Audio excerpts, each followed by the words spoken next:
Shalom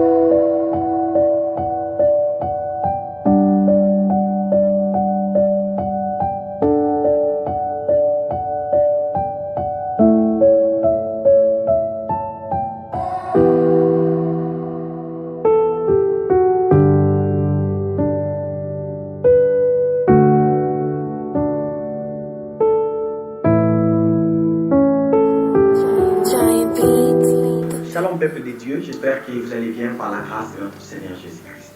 Et vous aussi, j'espère. Vous paraissez un peu timide, surtout avec le froid de la saison sèche. Non, ça va bien. Ok, nous sommes là dans notre émission Jeune Chrétien et cette fois-ci nous allons parler du choix qui détermine votre avenir. Et comme vous l'avez bien compris, que Dieu n'a pas créé des robots. Dieu n'a pas eu cette pensée-là de créer les robots, mais il a créé des hommes avec les libres arbitrages, avec les bons vouloirs, avec une liberté de faire les choix. Et dans les choix que l'homme est appelé à faire dans sa vie. Et dans cette émission, nous allons aborder différents choix que l'homme est appelé à effectuer dans sa vie. Et nous allons aborder les choix des amis avec la sœur Marie. Nous allons parler du choix de l'habillement avec la sœur Bénédicte et le frère Destin abordera le choix du conjoint et enfin le frère Emmanuel nous parlera du choix de Dieu. Commençons avec la sœur Marie qui nous introduit avec le choix des amis. Alors nous parlons des choix des amis parce que les amis peuvent déterminer ce que l'on peut devenir demain. Les amis ont une grande influence sur nos vies, alors c'est important de savoir avec qui tu marches, avec qui est-ce que tu fais de lui ton ami. Vous savez, si vous marchez avec une personne qui n'est pas conforme, vous pouvez également l'être. Pourquoi? Parce que nous pouvons être influencés d'une manière directe ou d'une manière indirecte.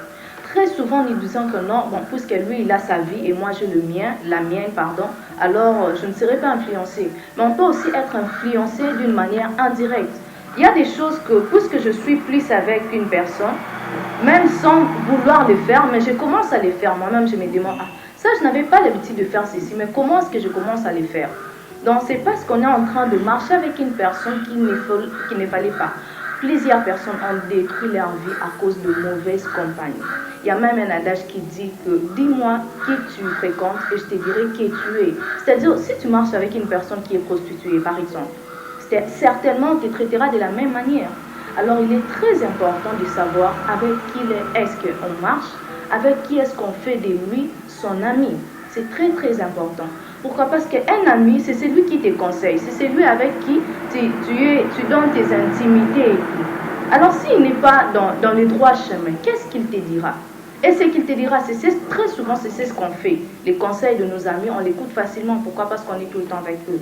Mais si la personne n'est pas conforme, par exemple, une personne qui ne craint pas le Seigneur, un ami ou une amie qui ne te parle jamais du Seigneur, qui ne te parle jamais du principe de la vie. Donc, tu te demandes qu'est-ce qu'il va t'apporter dans la vie.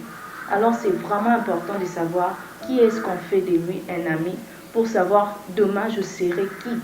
Car si vous voulez avoir de grandes visions de la vie, attachez-vous également à ceux qui ont de grandes visions. Donc c'est vraiment ça. J'aimerais juste ajouter quelque chose par rapport à ce que la sœur Marie vient de dire. Vous savez, lorsqu'on parle d'un ami, je me dis, un ami, ça doit être quelqu'un qui t'apporte quelque chose qui te permet d'avancer dans ta vie. Si la personne avec qui tu es en amitié ne t'apporte rien du tout, il ne faut pas vraiment les considérer comme ton ami. Parce qu'il y a des personnes, quand tu es en contact avec lui, même si tu manquais de certaines choses, même si certaines grâces, tu n'avais pas ça, le fait juste de t'attacher à cette personne-là, c'est comme s'il vient juste pour activer certaines choses que toi tu y avais. Mais seulement ça attendait juste à que cette personne-là vienne entrer dans ta vie. Mais il y a aussi des personnes, quand tu t'attaches avec lui, c'est comme s'il t'enlève tout ce que tu avais. Tout ce que tu avais. Un ami, c'est quelqu'un qui peut te dire ce qu'il faut que toi tu écoutes.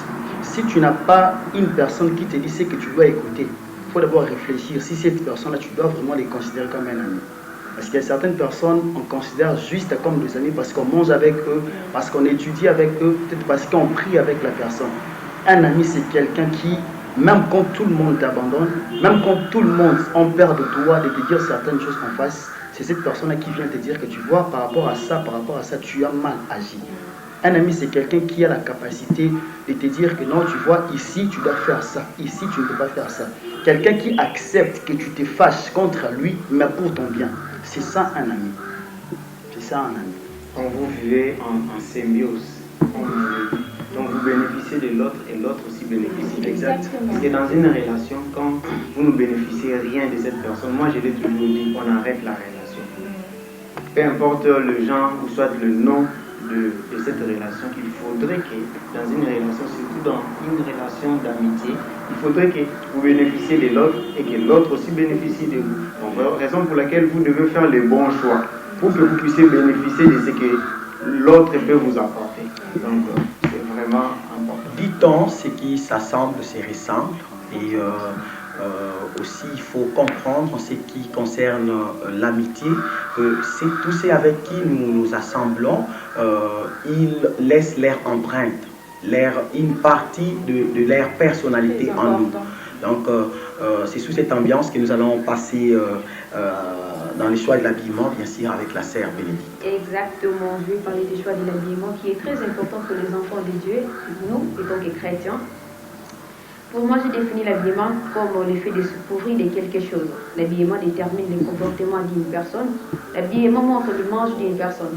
Lorsqu'une personne vient de loin, que tu ne connais pas, je peux prendre déjà un croisement dans la route, la première chose qu'on regarde, ce n'est pas sa manière de parler, parce qu'il ne nous a pas parlé. Mais la première chose qu'on regarde, c'est sa manière de s'habiller. On peut directement te juger ou te qualifier par ta manière de s'habiller. Et tant que des enfants de Dieu, nous devons faire très attention par notre manière de s'habiller. Tu ne peux pas t'habiller de n'importe quel comment. Tu dois savoir ce que tu dois mettre en tant qu'enfant de Dieu.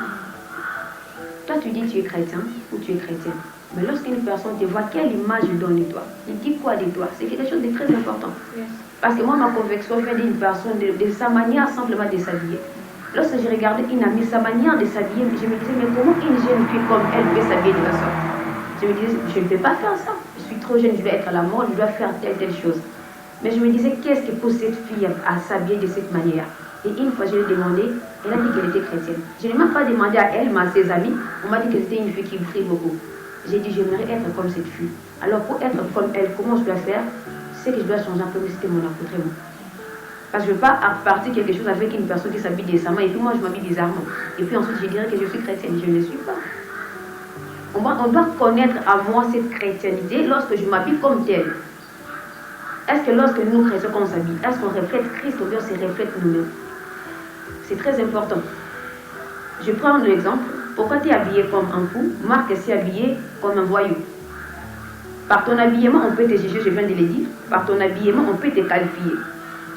Tu viens de quelque part, tu es habillé des habits déchirés partout. Une personne qui ne te connaît pas directement, il va t'écouter des fous et des folles. Cette personne n'est pas voyou ou quoi? Or, au fond de toi, tu n'es pas voyou. J'ai une amie, une fois, elle m'a relaté une histoire. Elle disait à son amie qui avait des problèmes à l'université. Elle disait, si elle avait des problèmes, je ne sais pas si c'est de sa manière de faire ou comment, elle voulait simplement la conseiller. La fille en question était chrétienne. Lorsqu'elle a conseillé la fille, la réponse était quoi? Pourquoi tu me conseilles? Tu t'habilles de la même manière que moi. Ce que moi j'ai fait, tu le fais aussi. Mais lorsque moi je l'ai écoutée, je me suis dit avec ce qu'elle avait dit à la fille, elle avait raison. Mais sa manière de s'habiller ou de faire des choses la contredit directement. On doit faire très attention en tant qu'enfant de Dieu. Ta manière de t'habiller ne dit pas que non, je suis à la mode. Être à la mode, ce n'est pas un problème. Comme la sœur Marie vient de le dire maintenant, les choix des amis, c'est très important. On peut être influencé par son ami, par sa manière de s'habiller. La manière dont elle reçoit des moyens pour acheter ce qu'elle porte là, toi tu ne sais pas. C'est ça. Alors nous devons faire très attention, nous, enfants de Dieu. Et laisser ses parties intimes, c'est laisser la porte ouverte au diable. Là aussi, on devait le savoir. Nous, jeunes filles, lorsqu'on met des choses, on doit savoir cette chose, est-ce que c'est décent ou c'est pas décent. Tu peux mettre une courte jupe comme ça, puis tu viens à l'église, tu marches, lorsqu'une personne te voit, mais tu es chrétienne.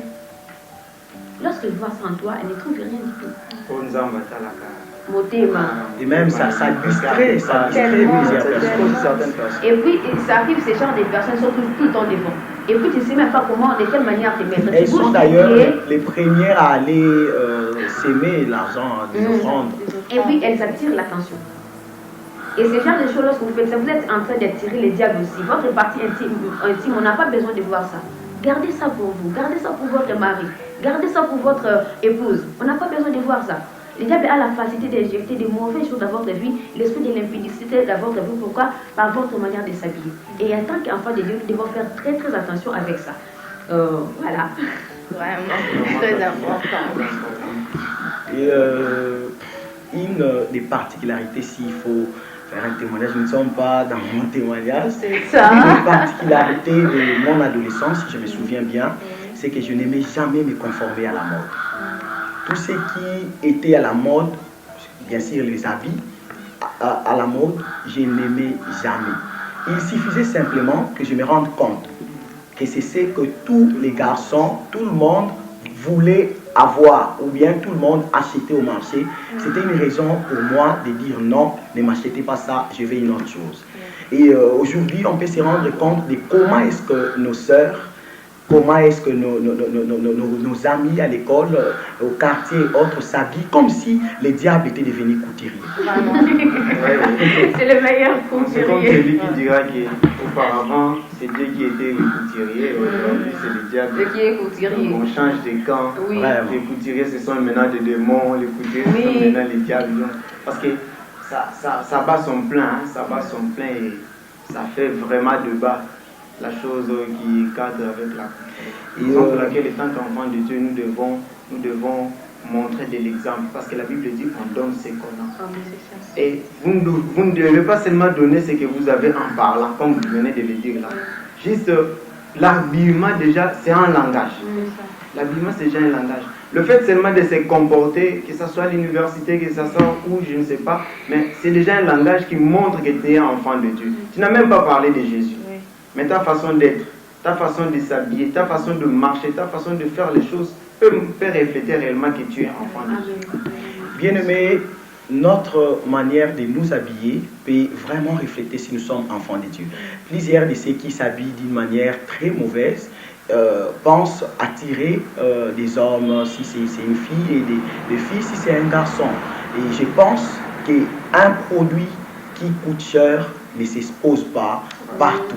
C'est très important et en tant que chrétien, nous devons comprendre que s'il faut effectuer un choix, je ne choisirai jamais une femme qui s'habille très mal. Là, nous allons directement parler du choix du conjoint avec le frère Destin. Merci pour la parole. Le choix du conjoint, c'est quelque chose qui est aussi très important, que nous devons reconnaître étant qu'enfants de Dieu. Plusieurs d'entre nous, nous aurions à nous marier, à avoir des femmes, à avoir des hommes, mais il faudrait faire un choix judicieux. Parce que vous allez faire un voyage sans retour, avec une personne auquel vous ne pouvez plus renoncer, si ce n'est que l'amour, comme on l'a toujours dit. On se marie pour le meilleur et pour le pire jusqu'à la fin, donc jusqu'à ce que l'amour nous sépare. Donc c'est pour dire que nous devons être conséquents, jeunes hommes, jeunes femmes, quand nous faisons des choix qui cadrent avec votre partenaire. Étant qu'enfants de Dieu, nous devons toutefois, avant de faire quelque chose, consulter l'Éternel. Pour connaître avec qui je vais m'engager dans ces longs voyages. Parce que je l'ai dit encore que c'est un voyage sans retour. Enfants de Dieu, nous ne sommes pas appelés à se marier pour divorcer après. Nous ne sommes pas appelés à se marier pour après prendre encore une autre, ou soit un autre quelque part, prendre encore, comme on l'a toujours dit, premier bureau, deuxième bureau. Raison pour laquelle il faut faire un choix judicieux. Parce que quand vous consultez l'Éternel, l'Éternel dit dans sa parole que c'est lui qui a votre destinée. Quand vous consultez l'Éternel, il connaît déjà l'homme ou la femme qu'il a mis à ton côté, qui va t'aider à soutenir ton ministère, à soutenir tes affaires, à soutenir ton foyer, à soutenir tout ce que tu pourras entreprendre. Donc c'est pour dire que nous devons faire un choix judicieux. Et comment est-ce que nous pouvons comprendre que celui-ci ou celle-là est l'homme de ma vie et la femme de ma vie? Quand vous consultez l'Éternel, il dit invoque-moi, je te répondrai, je t'annoncerai des choses cachées que tu ne connais pas. Parfois, quelque part, je lis dans la Bible, la gloire de Dieu se manifeste dans des choses cachées. Dieu aime parfois cacher des choses pour manifester sa gloire. Et c'est comme ça pour un homme, pour une femme, c'est quelque chose que Dieu cache d'abord. Parce que c'est quelque chose qui va se manifester après. Donc, raison pour laquelle quand on dit le choix qui détermine ton avenir c'est ta destinée. C'est quelque chose qui vient après, que nous ne voyons pas. Mais Dieu a déjà réservé pour toi quelqu'un. Dieu a réservé déjà pour toi une personne qui sera à ton côté, qui va te soutenir dans ton ministère, qui va te soutenir. Et quand tu consultes l'Éternel qui connaît ta destinée, l'Éternel qui connaît ton avenir, il va te ramener, il va t'amener là où tu dois être pour rencontrer celui ou celle que Dieu a prévu pour toi. Et comme dira un homme, lorsque je le verrai, je comprendrai que c'est celle-là. Je comprendrai que c'est cette femme-là qui Dieu a choisi. Donc tu peux ressentir, quand tu consultes l'Éternel, l'Éternel peut te révéler. Soit par une vision. Il y a certaines personnes qui ont eu des femmes et des enfants, des hommes. Soit il a été révélé par des songes, par des visions, je ne sais pas, par une prophétie. Et ça peut aussi être par des sensations surnaturelles. Tu rencontres toute femme Nanzela, mais celle-là, quand tu l'as rencontrée, tu as senti toi-même quelque chose que tu n'as jamais senti. Ça peut aussi être un piste qui pourrait t'amener vers cette personne. Et je dirais encore que Dieu nous amène toujours devant celui ou celle qui devait être un jour ensemble avec nous au moment opportun. Alors, raison pour laquelle, jeunes gens, ne nous précipitons pas à faire des choix qui ne plaît pas à Dieu. Parce que je vis mon frère, comme on l'a dit avec les amis, parce que je vis un ami choisir X, parce que je vis ma soeur choisir Y, alors je vais seulement moi aussi choisir. Est-ce que c'est le temps pour toi? Est-ce que c'est le lieu pour toi? Est-ce que cette personne-là, c'est vraiment elle? Parce que tant qu'on se voit mon cours, parce qu'il faut aller rechercher cet os-là. Il faut aller rechercher cet os-là, et pour que cet os-là se ramène et se rapproche à toi. Donc il faut que nous puissions consulter l'Éternel, et Dieu va nous aider à arriver. C'est comme à l'exemple du serviteur d'Abraham, quand il va aller choisir pour son maître, pour le fils de son maître, une femme. Il va dire à Dieu, Seigneur, je suis là, mais une femme qui sera comme ça, comme ça, comme ça, comme ça, c'est celle-là. Elle n'a pas fini à parler, il n'a pas fini à parler, et Rebecca sortait de la ville pour venir puiser de l'eau. Et à ce moment-là, il demande, ce qu'il a demandé à Dieu, c'est ce qui s'est réalisé. Voilà comment est-ce que Dieu peut nous montrer celui-ci ou celle-là est réellement l'homme de Dieu. J'aimerais aussi ajouter quelque chose par rapport à ce que le frère Destin a dit. Vous savez, ce qui tue beaucoup ma génération, c'est parce que actuellement les gens se marient parce qu'il a vu sa soeur ou bien son ami s'est marié. Ma soeur s'est mariée, mon ami s'est marié, je dois aussi me marier. J'ai un ami, il s'est marié, je dois aussi me marier. Sans savoir que peut-être la personne s'est mariée simplement parce que c'était vraiment son temps de se marier. Alors toi qui veux te marier, tu dois d'abord te poser des questions. Est-ce que c'est vraiment le temps pour moi de me marier? Est-ce que je suis vraiment capable de supporter toutes les réalités qu'il y a là-bas dans les mariages? Si oui, là tu peux te marier. Sinon, reste d'abord là, apprends d'abord ce que tu dois apprendre avant de te marier. Parce que le mariage, c'est comme un voyage, c'est comme une mission. Dans une mission, si tu ne te prépares pas très bien, tu risques d'échouer. Aussi, la personne qui sera près de toi, on appelle la femme qui? Aide semblable. Pourquoi Dieu a appelé une femme aide semblable? C'est parce qu'il savait que l'homme aura un travail à faire. Il aura besoin d'une personne qui aura ce que lui n'aura pas. La femme aura quelque chose que l'homme n'a pas. C'est à la femme d'apporter à l'homme ce que Dieu mettra en elle. Alors si par exemple tu t'es marié avec une personne, avec une femme qui n'a rien de ce que toi tu cherches, vice versa, bien sûr. Pareil aussi pour une femme qui s'est mariée avec un homme qui n'a rien de ce qu'elle doit vraiment recevoir. C'est pourquoi il y a un homme de Dieu qui a dit, un aigle ne peut jamais se marier avec une poule. Voilà. Pourquoi? Parce que je suis un aigle, je vole. Toi tu es... On ne peut pas se marier. Je veux me marier avec quelqu'un qui est de ma nature, qui a la même vision que moi, qui font les choses de la même manière que moi. Alors quand je me marie avec une personne qui n'a pas ce que moi je cherche, qui n'a pas la même vision que moi, qui ne pense pas comme moi je pense, comment je dis comment je pense qu'on doit faire ça, Elle pense, on doit d'abord acheter ça, on doit d'abord acheter des habits. Tu vois déjà, ça crée quelque chose de pas très bien. C'est pourquoi on doit se marier, que ce soit l'homme ou la femme. Il faut d'abord prendre du temps. Assis-toi d'abord, observe, réfléchis, prie vraiment, dis à Dieu Seigneur. J'ai beaucoup aimé ce que le frère Destin dit. Il faut chercher vraiment l'os. Cherche l'os de tes os. Il faut vraiment aller chercher ça. Parce que si par exemple la personne que tu vas aller épouser n'est pas la personne que Dieu avait prévue pour toi, je crois que même ta mission aussi aura des problèmes. Aura des problèmes. C'est pourquoi actuellement il y a beaucoup de divorces, il y a beaucoup des hommes qui échouent dans leur mission. Pourquoi? Tout simplement parce que quand ils sont arrivés là-bas dans les mariages, ils se rendent compte que non, ce n'était pas vraiment la personne qu'il me fallait. J'aime beaucoup ce qu'un homme de Dieu a dit. La plupart des gens qui ont épousé, ils n'ont pas épousé des femmes qu'ils voulaient, mais ils ont plutôt épousé des femmes qui leur fallaient. Vraiment. Si toi tu veux une femme et que Dieu te dit, tu vois cette femme, c'est toi qui veux l'épouser, c'est une très bonne femme, mais pour ce que moi j'ai prévu pour toi, il te faut une autre femme. Très important. Il te faut une autre femme. C'est maintenant à nous les hommes d'avoir cette vision-là, de comprendre ce que Dieu veut pour nous aussi. Merci, Pasteur Emma. Donc, celle que tu veux, tu l'auras. Et nous devons comprendre avec l'histoire de Laban et Léa. Léa ne savait rien. Mais son père, Laban, pensait déjà en ce qui concernait le mariage pour sa fille. Et une exhortation pour nous jeunes, c'est de savoir que Dieu pense à nous. Tu te plains, quand est-ce que je vais me marier? Je suis fatigué du célibat. Mais j'aimerais rassurer à un jeune que notre Père là au ciel, il pense sur nous. Et nous allons parler aussi du choix des études. L'un des rôles des études, c'est de nous préparer à devenir une personne importante, de nous préparer à avoir un emploi susceptible de nous aider à subvenir à nos besoins et aux besoins de notre famille. Dans les sociétés occidentales, déjà les parents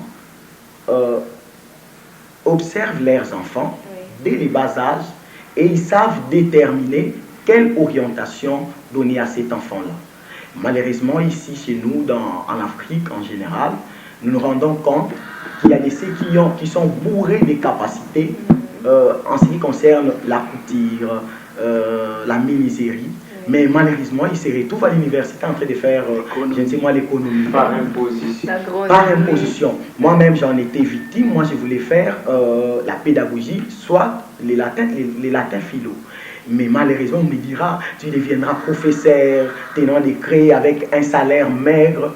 Et on m'a fait obliger de faire la technique, l'électricité, mais rassurant que déjà en 5e, j'essaierai à mesure de travailler, de trouver de l'argent. Et ça, c'est une situation, un problème que l'on trouve dans plusieurs familles, où des enfants sont désorientés, et quand on est désorienté comme ça, on ne peut que devenir un échec. Si on n'est pas récupéré, ce n'est pas récupéré. D'abord, ce qu'il faut savoir en ce qui concerne le choix des études, il faut se poser plusieurs questions, parmi lesquelles, quels sont mes points forts? Les points forts que j'ai, les capacités que j'ai, c'est qu'on a des enfants à la maison qui sont... Moi, déjà, maman s'est fâchée à un certain temps parce que j'avais même du mal à aller toucher au logette. Essayer d'arranger. Même je me disais, j'étais si son frère. Mais je faisais l'électricité. Je me disais, chercher un électricien, bon, je n'ai pas le temps pour ça. Donc, quels sont les points forts que vous avez? Ça peut être un parent qui nous suit en ce net moment. Vous pouvez déterminer les points forts qu'il y a dans votre enfant. Ça peut être un frère ou une sœur, déterminer les points forts qu'il y a dans votre petit frère, dans votre petite sœur, afin de l'orienter. Afin de l'orienter. Il faut aussi connaître, se demander, est-ce que je suis sociable? Parce qu'il y a plusieurs aujourd'hui qui font la communication, les sciences humaines, les facultés qui leur obligent d'être ouvertes à plusieurs personnes, à des publics et autres, mais qui ne sont pas sociables, qui ne sont pas ouverts. Il y a aussi une autre question qu'on peut se demander, est-ce que je suis trop attiré à travailler de mes mains? Parce qu'il y a des ceux-là qui aiment travailler avec leurs mains et autres. Ça peut aussi formuler une certaine orientation. Parce que les problèmes, ça part déjà de notre conception de ce qui concerne le travail, différents travaux, disons. Parce que quand on parle de la poupée couture, on ne peut que dire que cet enfant n'est pas intelligent.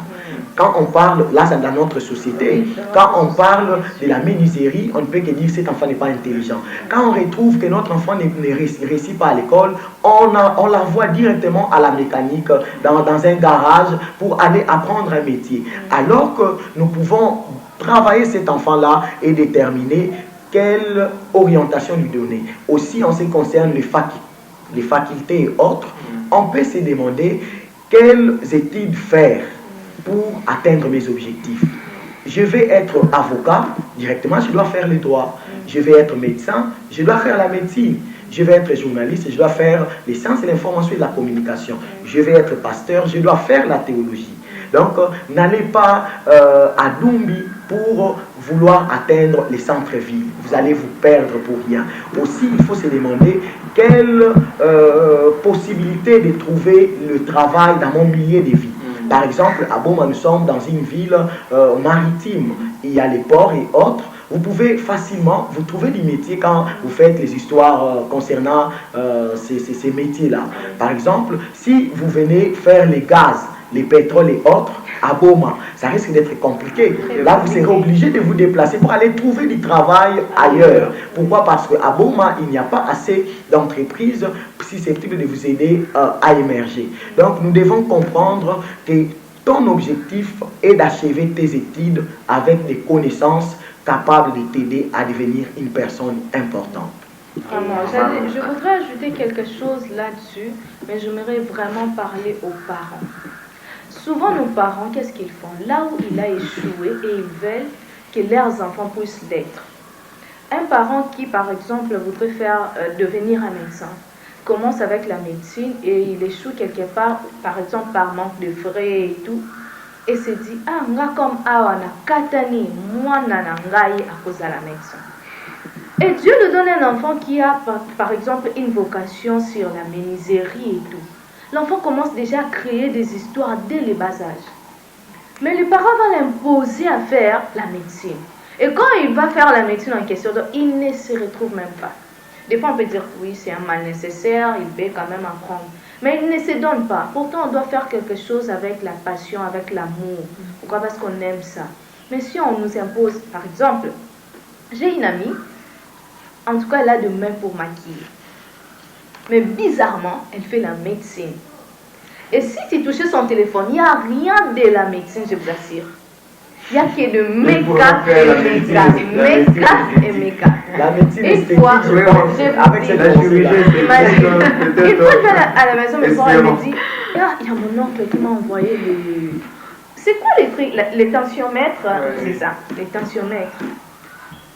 Essayez là à la maison, mais en tout cas... D'ailleurs, c'était par imposition. Les parents ont dit que non, toi, tu dois devenir médecin. À la famille, il n'y a pas de filles qui sont des médecins et tout. Pourtant, tu sens qu'elle, c'est pas vraiment ce qu'elle aime. Et quand elle te maquille, elle est contente et tout. Elle fait ça avec amour, vraiment. Les parents devraient vraiment arrêter d'imposer les histoires aux enfants. Comme le frère José l'a dit, remarquez chez vos enfants qu'est-ce qu'ils aiment faire, qu'est-ce qu'il fait déjà bien. Il y a des enfants, lorsqu'ils sont en train de jouer, tu comprendras ce qu'ils aiment. Oui. Pourquoi? Parce qu'il y a des histoires qu'il peut créer toi-même si tu te dis non, cet enfant a un don de ceci. Il y a des enfants, déjà, ils cherchent, par exemple, ceux qui aspirent à être un médecin. Il va déjà créer des histoires, voir la fièvre. Il va créer des histoires. Des fois, il a, par exemple, pour un enfant qui a sa poupée. Toi-même, tu vas remarquer, ceux qui aiment la couture, il va commencer à travailler des histoires. Toi-même, tu vas comprendre. Donc, imposer, c'est pas bon du tout. C'est pas bon. Un conseil, moi je suis témoin vivant, ça c'est mon témoignage à moi. Je pense que ça pourrait aussi aider les amis qui nous écoutent. Un conseil pour nos frères et sœurs qui nous suivent. Moi je suis témoin d'une erreur concernant le choix des études. Mais il y a encore possibilité pour reprendre à zéro. Le problème, c'est que, je le dis ici tantôt, c'est parce que nous ne savons pas voir du bon côté. C'est-à-dire, si par exemple nous sommes perdus, on ne sait pas quoi faire dans la vie. Bien aimé, nous avons une grande possibilité de consulter celui qui nous connaît, c'est lui qui nous a créés, c'est lui qui a mis en nous les compétences que nous avons. Et il est capable de nous orienter sur le droit chemin. Exactement. Moi, je perdis une année, j'ai chômé, ce n'est pas parce que je n'avais pas d'argent, ce n'est pas parce que mes parents n'avaient pas d'argent pour me scolariser. Mais j'ai chômé une année je peux dire une année sous le pied de Dieu, en train de demander à Dieu qu'est-ce que je dois faire aux universités. Parce que je ne me retrouvais plus. Et chose grave, devant mes parents qui étaient inconcevables, parce que quelqu'un qui aimait plus ses études, moi-même, quand il pleut, je dois aller à l'école. Et je dois accepter de chômer pour une raison dont je ne connais pas. Je me dis que je ne sais pas qu'est-ce que je devais aller faire aux universités. Mais gloire soit rendue à Dieu, heureusement pour moi, c'est parce que je me suis rattrapé. Je suis allé auprès de Dieu, demander, Seigneur, qu'est-ce que je dois faire? Et une année après, l'année qui va suivre, je vais dire à papa et maman, bon, je vais aller faire ce que je fais aujourd'hui. Mais ils vont me demander, mais pourquoi? Toi, tu n'as jamais pensé à ça? C'est pas parce que moi je suis dans ce domaine-là, c'est pas parce que mon père était dans ce domaine-là, mais c'est parce que j'ai eu une mission, j'ai eu la réponse de Dieu qu'il va faire ça. Je suis allé faire ça. Et je me retrouve là où je suis. Et je suis conscient que là où je suis, ce que je fais là, j'aboutirai toujours parce que c'est lui qui m'a dit d'aller. C'est pas un homme. C'est celui qui me connaît. C'est celui qui a ma vie entre ses mains. Voilà. Donc, il y a possibilité de se rattraper. Moi, j'ai quand même accepté de finir les études secondaires avec la technique, mais à l'université, je me suis rattrapé. J'ai fait ce que mon cœur aime. Et nous allons entendre le frère Emmanuel qui va nous parler du choix de Dieu. Merci beaucoup. J'aimerais essayer de parler sur le choix de Dieu. J'aimerais parler sur le choix de Dieu à deux volets. Le premier volet, c'est le choix que Dieu fait. Et le deuxième volet, c'est le choix que l'homme doit faire. Les gens doivent comprendre une chose, c'est que Dieu ne nous choisit pas à cause de ce qu'on est. Dieu nous choisit à cause de ce que lui, il est. J'explique. Dieu, premièrement, c'est un Dieu que nous connaissons tous, c'est un Dieu saint. Tout le monde sait que notre Dieu, c'est un Dieu saint. Nous connaissons aussi que notre Dieu, c'est un Dieu qui peut tout faire, c'est un Dieu capable. Il y a deux choses qui empêchent à ceux qui sont appelés par Dieu de répondre. La première des choses, c'est le péché. Plusieurs se disent, je suis pécheur, Dieu ne peut pas m'appeler. Alors je me dire à une personne, l'apôtre Paul, il n'était pas un saint. Il était un pécheur, un persécuteur. Mais Dieu l'a appelé dans cet état-là.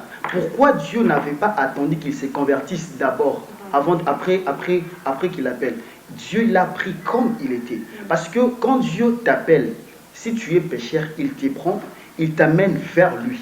Vu qu'il est saint, sa nature de la sainteté va t'affecter. Tu deviendras aussi saint comme il est. Deuxième chose, quand Dieu t'appelle, les cas par exemple de Gédéon, Dieu l'appelle, il dit à Dieu, Seigneur, je ne saurais pas faire ceci. C'est la chose que plusieurs personnes font. Quand Dieu l'appelle, il présente à Dieu les incapacités. Seigneur, je ne sais pas faire ça, je ne sais pas faire ça. Vous allez voir, tous ceux qui ont répondu à l'appel de Dieu n'avaient pas de capacités. Amen. Il n'y a personne qui a fait de grandes choses avec Dieu, qui quand Dieu l'avait appelé, Dieu l'avait trouvé avec des capacités. Vraiment. Ils étaient vides. Oui. Mais c'est comme ça que Dieu aime. Dieu, quand il te prend, il sait que tu es un homme très, très faible. Mais quand il te prend, il ne te laisse pas dans ta faiblesse. N'oublions pas que la Bible dit que nous sommes les temples du Saint-Esprit. Le Dieu qui vient habiter en nous ne laisse pas sa toute puissance au ciel. Non, il vient avec ça en nous. Amen. Donc quand il vient habiter en toi, que tu sois très faible, mets ça dans ta tête que quand Dieu viendra habiter en moi, même si j'étais le dernier, puisque Dieu est maintenant en moi, je deviendrai le premier. Amen. Parce que Dieu fera en sorte que je deviens aussi le premier. Si j'échoue, c'est que c'est Dieu qui a échoué. Le Dieu qui habite en moi ne peut jamais échouer. Alors j'aimerais qu'une personne puisse comprendre ceci, que tu sois dans les péchés, que tu sois faible, si tu entends la voix de Dieu, viens. Peu importe l'état auquel tu es, si Dieu t'appelle, obéis simplement, dis à Dieu, Seigneur, me voici, j'accepte seulement la peine. C'est important. Et le deuxième volet, j'aimerais beaucoup plus prendre la partie où l'homme prend la décision de choisir Dieu. Vous savez, on a parlé de plusieurs choix ici. Tous les choix sont très importants pour notre vie. Mais il y a un seul choix qui nous permet d'avoir accès au ciel. C'est le choix de Dieu. Yes. Je peux choisir ma femme, je peux choisir mes études, je peux choisir les habits que je vais porter. Mais cela ne me permettra pas d'avoir l'accès au ciel. Mais si je choisis seulement de m'attacher à Dieu, j'ai directement l'accès au ciel. Alors j'aimerais encourager quelqu'un de prendre cette décision-là. Ne prends pas la décision de choisir Dieu parce que ton ami l'a fait. Non, on ne choisit pas Dieu parce que les autres l'ont fait. On choisit Dieu parce que Dieu nous a convaincus de le faire. Tous ceux qui choisissent Dieu parce que les autres l'ont fait, ils deviennent toujours négligents. Et ils finissent toujours par regretter. Mais ceux qui ont choisi Dieu parce que Dieu lui-même les a appelés, ils ont senti quelque chose de fort en eux. Ces personnes-là, ils vont toujours très loin. Regardez l'histoire de Moïse. Il voulait faire les choses de sa manière. Il voulait être celui qui sauve les enfants d'Israël dans ce qu'ils étaient en train de vivre. Et qu'est-ce que Dieu a fait? Dieu l'a pris, l'a amené ailleurs, en dehors de l'Égypte. Et quand il se présente devant Dieu, Dieu l'appelle, il dit, Moïse, j'ai besoin de toi, j'ai vu tout ce que mon peuple est en train de traverser. Il dit à Dieu, Seigneur, je ne sais pas parler. Je ne sais pas parler. Il présente à Dieu ses faiblesses, mais Dieu dit à Moïse, c'est ce que moi j'aime. J'aime des personnes qui sont très faibles. Alors j'aimerais encourager quelqu'un. N'attends pas d'abord, ne dis pas que non, je vais peut-être choisir Dieu demain, je vais peut-être choisir Dieu même l'année prochaine. Non, tu ne sais pas quand est-ce que tu vas mourir. Oui. Tu ne sais pas quand est-ce que tu vas mourir. Je peux mourir sans femme, je peux mourir sans tout ce que nous connaissons. J'irai quand même au ciel si je meurs avec Dieu. Mais si je meurs en ayant tout ça et que je n'ai pas Dieu, j'irai en enfer avec mes beaux vêtements, avec ma femme, avec la voiture, le meuble, tout ce que j'ai, j'irai en enfer. Alors j'aimerais conseiller à quelqu'un, prends au sérieux ses choix. Choisis vraiment Dieu aujourd'hui. Toi qui vas suivre ces vidéos, ne les suis pas juste par sentiment, suis ça vraiment de tout ton cœur. Parce que tu ne sais pas ce qui pourra t'arriver après avoir regardé la vidéo. Tu ne sais pas, peut-être Dieu reviendra juste après, que yo telle vidéo après, pouf, Dieu revient. Alors prenons ça vraiment au sérieux. C'est vraiment le temps. C'est vraiment le temps de prendre la décision de choisir vraiment le Seigneur. Amen. Et je veux aussi dire à une personne que Dieu a fait être parler, une personne qui Dieu a appelé, qui est en train de répéter, de ne pas regretter lorsque Dieu t'appelle, de ne pas regretter lorsque tu laisses ta vie passer et que tu veux maintenant enfant de Dieu. Parce que c'est lorsque Dieu te ramasse là où tu étais, il te fait quitter dans les ténèbres, c'est ce que je pourrais dire, pour te ramener à la lumière, c'est pour une raison. Dieu n'utilise pas une personne simplement pour utiliser. Donc lorsqu'il t'utilise, c'est pour une raison. Lorsqu'il te fait quitter de là où tu étais, pour te faire sortir devant des gens, ou marcher avec lui, c'est pour une raison. Donc je vais ajouter pour vous dire que la Bible dit qu'il n'y a de salut en aucun autre nom. Amen. Le salut se trouve en Jésus-Christ. Donc mon frère, ma soeur, le vrai choix, nous pouvons choisir comme le frère est malade, nous pouvons choisir tout ce que nous voulons sur cette terre des hommes. Mais le vrai choix, le choix primordial, le choix ultime. Parce que la Bible quelque part va dire, ça sert à quoi de gagner tout ce monde et de perdre votre vie. Alors, pour que votre vie ne soit pas une vie vaine sur cette terre des hommes, choisis du bon côté, choisis l'éternel, et la vie ne se trouve rien d'autre si ce n'est qu'en Jésus le Christ, notre Sauveur. Amen. La faiblesse est l'indicateur des hommes que Dieu utilise. Et Dieu ne choisit pas les capables, mais il choisit les disponibles pour les capacités. Et aussi nous devons retenir que ce n'est pas nous qui choisissons premièrement, mais c'est Dieu qui nous avait choisi le premier. Avant même que nous les connaissions, avant même que nous naissions, dans les ventres de notre mère déjà, il a dit à Jérémie qu'il nous connaissait. Avant même que tu n'aies commis ces péchés pour lesquels tu as honte, ces péchés qui représentent une entrave afin que tu ne te répandes pas. Avant même que tu ne l'aies commis, Dieu, il te connaissait déjà et il t'avait choisi. J'aimerais dire à une personne que malgré la gravité de ta faute, malgré ce que tu as fait, laisse-moi te dire, Dieu, il te choisit. Amen. La Bible dit dans Deutéronome 30, le verset 15, et je mets devant vous deux chemins, la vie et la mort. Mais Dieu ne se limite pas là. Un bon Père rempli d'amour, il nous dit, je vous conseille de choisir la vie afin que vous viviez longtemps. C'est comme un professeur qui nous présente un questionnaire aux choix multiples, mais il nous propose déjà les choix que nous devons effectuer.